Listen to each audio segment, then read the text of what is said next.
Olá, colega. Eu sou Ana Rita Mota, um dos elementos da equipa do projeto Protão de Físico-Química para o 7º ano. As minhas colegas de equipa são a Noémia Maciel e a Andreia Magalhães. Um dos nossos objetivos é que este manual seja apelativo para os alunos e que, com os recursos associados que concebemos, lhe proporcione, de facto, um apoio efetivo ao seu trabalho, nomeadamente na dinamização do espaço de sala de aula. Para dar uma ideia mais concreta do potencial do nosso projeto, decidimos fazer uma pequena simulação de uma aula. Escolhemos para o efeito o módulo 22, relacionado com a diferença entre transformações físicas e químicas. Faremos também uma pequena viagem pela química analítica para vos dar conta de alguns testes químicos na detecção de substâncias. Antes de iniciarmos a aula, permitam-me apresentar-vos a variedade de recursos disponíveis no projeto para este módulo.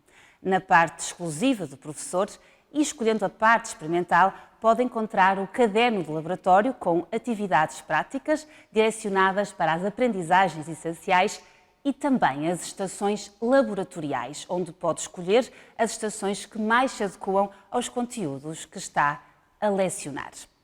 Começando com as atividades práticas, sugerimos sempre um conjunto de atividades com questões prévias e questões finais, para uma melhor compreensão dos conteúdos em causa. Na atividade prática 6, a que aqui apresentamos, pode encontrar reações químicas interessantes para realizar com os seus alunos, como a reação química entre a casca do ovo e o ácido clorídrico diluído. No caso de escolher as estações laboratoriais, recomendamos as estações 23 e 24. As estações são atividades para os alunos fazerem em equipa com monitorização e supervisão por parte do professor. Nestas estações, os alunos discutem entre si procedimentos, resoluções, dividem tarefas. Por exemplo, a estação 24 dedica-se à identificação de substâncias através de testes químicos. Algumas destas atividades são corrigidas na hora pelo professor, podendo dar lugar a troca de ideias entre alunos e professores. Na parte exclusiva do professor, encontramos também o já clássico dossiê do professor, mas agora com algumas novidades. Pode encontrar legislação de referência e planificação das atividades letivas. Mas agora apresentamos duas modalidades. Para além das planificações presenciais, também disponibilizamos planificações de ensino à distância. Encontram-se organizadas por módulos ou, no caso de ser útil, também tem à sua disposição uma planificação anual. Nas planificações encontramos propostas de aulas com todos os recursos disponíveis, incluindo os digitais, mas também os conteúdos subjacentes, conceitos-chave, questões motivadoras e, claro, sugestões metodológicas para tornar as suas aulas mais atrativas. Procuramos aproximar a estratégia de exploração de conteúdos à interação dos alunos em redes sociais. E, como verá, queremos que os alunos se rodeiem de experiências visuais no sentido de contribuir para uma aprendizagem significativa. No caso das aulas não poderem ser presenciais, também apresentamos planos de aulas para o ensino à distância com o mesmo rigor científico, organização e adaptação didática necessária. Os PowerPoints disponibilizados no projeto ganham aqui especial importância porque se constituem numa boa base de trabalho. Com esta diversidade, pode preparar a sua aula à medida dos seus alunos. No menu Testes e Questões de Aula pode encontrar instrumentos de avaliação de caráter formativo ou sumativo de final de subdomínio. Isto para além dos geradores de testes interativos, uma ferramenta inovadora que permite gerar dezenas de testes de diferentes graus de dificuldade, tipologia, adaptados às suas turmas. Temos também as fichas de estudo A e B, com diferentes graus de dificuldade para assim poder adaptar melhor aos seus alunos. Neste caso, apresentamos um exemplo de primeira página de uma ficha de estudo A, onde disponibilizamos exercícios com diferentes tipologias e graus de abertura. Para terminarmos esta pequena viagem pelos recursos exclusivos do professor, neste dossiê disponibilizamos também o Guia de Exploração Digital e Domínios de Autonomia Curricular, as DAC, duas novidades relativamente ao projeto anterior. Tudo isto para si, para que se sinta também mais motivado. Valendo-nos da nossa experiência enquanto professores, gravámos uma aula em que, com base nos recursos incluídos no projeto Protão, abordámos o tema transformações físicas e químicas. Gostaríamos muito de lhe apresentar esta nossa proposta pedagógica e, se for do seu agrado, pode partilhar o vídeo em parte ou na totalidade com os seus alunos. Acredito que seria um enorme privilégio para mim sentir-me como que convidada para a sua aula. Antes de darmos início à nossa aula, vamos abrir o manual no módulo 22. Todos os recursos que vamos utilizar encontram-se indicados na barra lateral e é também na barra lateral que vai encontrar várias informações e sugestões exclusivas do professor. Vamos então iniciar a aula. Convido a assistir com os seus alunos.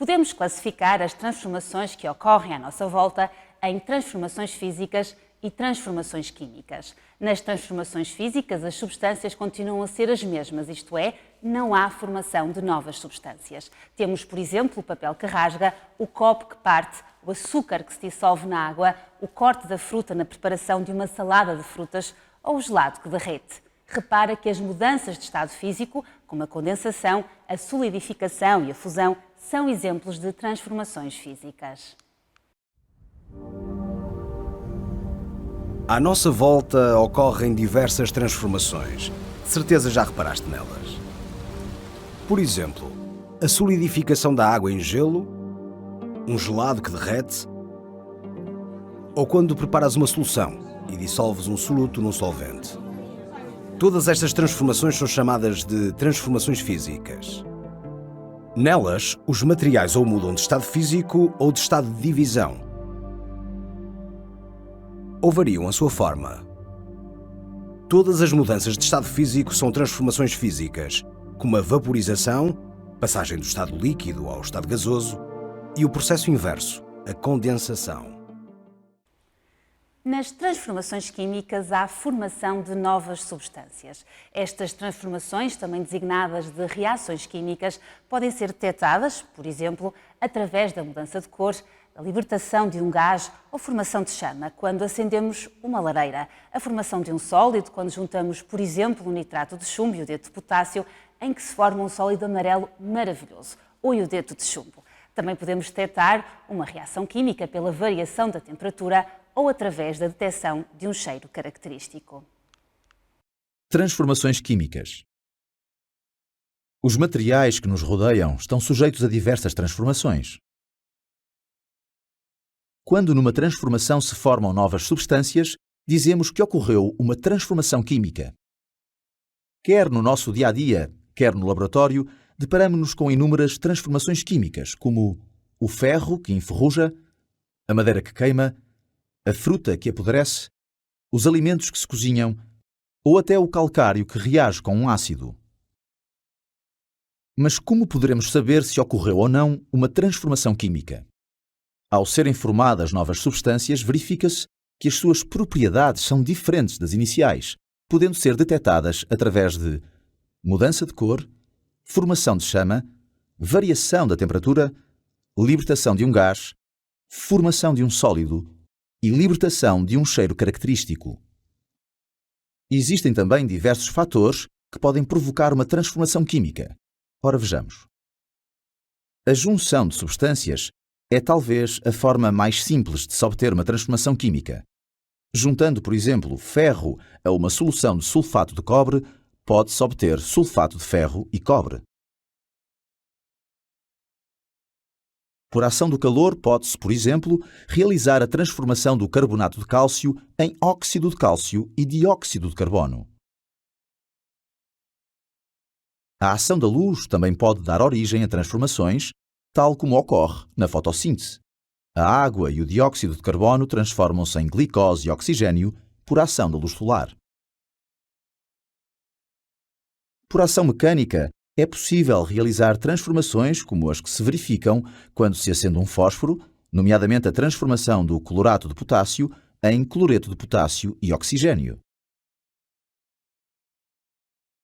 Por fim, temos a ação da corrente elétrica, que permite, por exemplo, a transformação do cloreto de cobre em cobre e cloro. Em síntese, as transformações químicas ocorrem quando se formam novas substâncias, podendo ser detectadas através de mudança de cor, formação de chama, variação da temperatura, libertação de um gás, formação de um sólido ou libertação de um cheiro característico. E podem ocorrer por junção de substâncias, ação do calor, ação da luz, ação mecânica e ação da corrente elétrica. Faremos agora uma pausa para consolidares o que acabaste de aprender com um exercício. Vamos identificar as imagens que correspondem a transformações físicas. Neste caso será a deformação de uma garrafa, o gelado a derreter e a quebra de um vidro. E quais as imagens que correspondem a transformações químicas? A maçã a oxidar, o fósforo a arder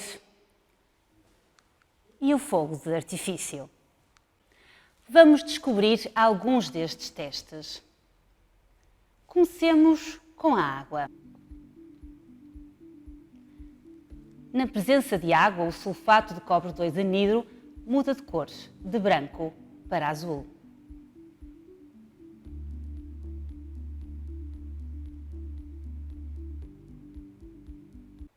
E quanto ao amido?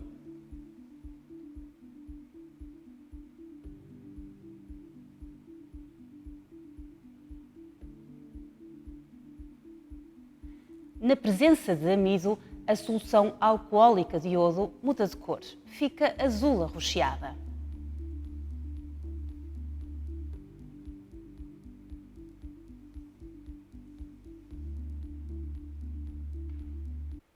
E o que sabemos sobre a glicose?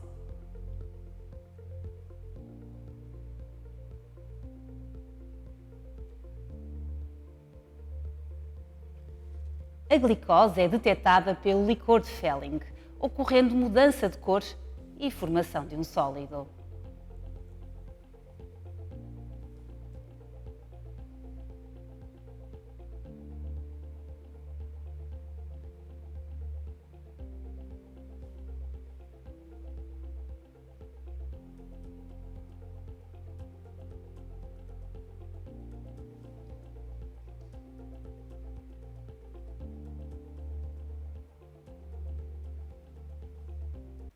E como podemos detectar a presença de oxigênio?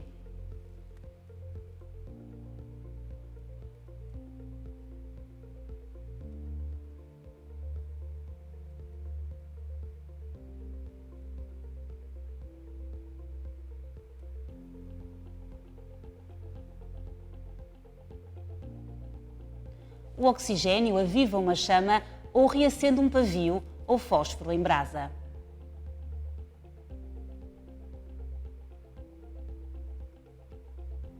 Terminamos estes testes com o dióxido de carbono.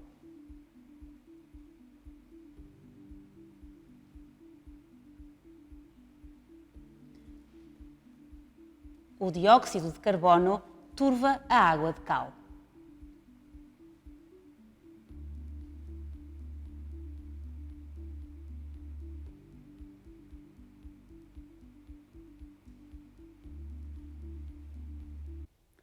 A química analítica é o ramo da química responsável pela determinação da composição química, quantitativa e qualitativa dos materiais. É importante em diferentes áreas, como a segurança alimentar, a qualidade ambiental e o diagnóstico de doenças, tal como podemos ver no vídeo que preparamos para ti. Química analítica. Quando pretendemos conhecer a composição dos materiais, recorremos à química analítica. Este é o ramo da química responsável por estudar o conjunto de leis, princípios e técnicas que permitem determinar a composição química dos materiais. A química analítica permite determinar quais as substâncias e em que quantidades estão presentes numa amostra. A sua aplicação é muito importante em diversas áreas. Na segurança alimentar, por exemplo, pode ser identificada a presença de contaminantes, nomeadamente pesticidas encontrados na fruta ou medicamentos encontrados na carne, que podem ser prejudiciais para a nossa saúde. Relativamente à qualidade ambiental, é possível controlar, por exemplo, a qualidade do ar nas cidades e da água na rede pública. No diagnóstico de doenças, a química analítica é essencial, como se verifica, por exemplo, nas análises de rotina ao sangue e à urina. Atualmente, alguns dos instrumentos da química analítica estão ao alcance de todos, como os testes químicos rápidos disponíveis em kits. Como principais exemplos temos os testes que permitem verificar as características da água das piscinas, os testes de gravidez e os testes à urina. Estes instrumentos têm diversas vantagens, nomeadamente a portabilidade, a rapidez, a facilidade de utilização e o custo. Infelizmente, também têm desvantagens, como o menor rigor dos resultados, os falsos positivos, por exemplo, quando um teste à urina indica erradamente a existência de uma infecção, ou os falsos negativos, por exemplo, quando um teste de gravidez incorretamente não a detecta. Muitos destes testes funcionam de modo muito simples, apenas com mudanças de cor que assinalam os resultados. Por isso, são conhecidos como testes colorimétricos. Em síntese, a química analítica é o ramo da química responsável pela determinação da composição química dos materiais, influenciando áreas como a segurança alimentar, a qualidade ambiental e o diagnóstico de doenças. Este ramo contribuiu para o surgimento dos testes químicos rápidos, cujas vantagens e conveniência superam as suas desvantagens e limitações, sendo muito utilizados. Os testes colorimétricos, como os que falámos há pouco, são testes químicos rápidos e muitas vezes encontram-se disponíveis em kits. Após a adição de um reagente adequado à amostra do material, estes testes indicam, através de mudança de cor, se contêm ou não a substância que se pesquisa. A nossa aula está mesmo a terminar. Será importante fazermos a síntese de conteúdos da aula de hoje e faremos logo de seguida o já habitual Verifica o que aprendeste. Se houver tempo, as questões do Aplica o que aprendeste, no final do subdomínio, constituem-se também como uma ótima opção. Para complementar o teu estudo em casa, podes começar por ouvir o podcast deste módulo 22 e de seguida trabalhar o caderno de atividades, onde vais encontrar 2 tipos de materiais. Para começar, tens uma ficha de exploração do manual com perguntas construídas a partir do próprio manual. Basta abrires o manual nas páginas indicadas em cada questão e encontras as respostas que precisas. Faz depois a ficha 22 do caderno de atividades. Esta é a ficha de trabalho com exercícios bastante diversificados e desafiantes. No final de cada subdomínio, podes ainda recorrer a mais exercícios em contexto, nas fichas globais e de autoavaliação. E está atento, porque mesmo no final deste subdomínio, podes dedicar-te a fazer um pequeno ou um mega projeto sobre transformações físicas e químicas. Tens 8 desafios empolgantes para colocarmos o Protão em ação. Nós ficamos à espera. A equipa Protão despede-se, desejando-lhe um excelente trabalho, cheio de desafios, mas muito positivo. Muito obrigada pela confiança e tenha sempre presente: o futuro aprende consigo.